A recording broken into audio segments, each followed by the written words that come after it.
অশান্ত এ মন ছুটে যায় তোরই কাছে, আমার মনে অকারণে তুমি না জ্বালা। ওয়াও, কি সুন্দর বাড়ি।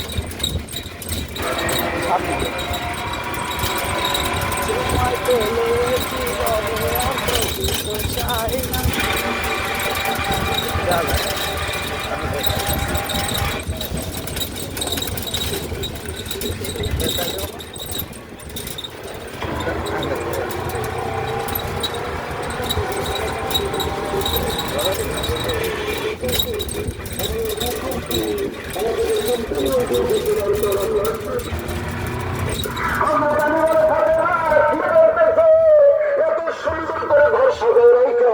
তুমি কি বলতেছো? গোসল করেছো, উজু করেছো? আমি তো বুঝতে পারতেছি না।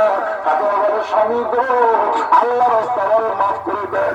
আমি কত বেয়াদবি করেছি, কত ভুল করেছি, কত আপনারে কষ্ট দিয়েছি। জোর হাত করে কান্দি, আল্লাহ রাস্তায় মাফ করে দেন। হযরত আলী কপালে চুমা দিয়ে বলে, ফাতেমা এমন করে তুমি বলো না। আমি তোমাকে জীবনে বহু কষ্ট দিয়েছি, কিন্তু তুমি আমাকে কোনোদিন কষ্ট দাও না। আল্লাহ তোমার জান্নাতি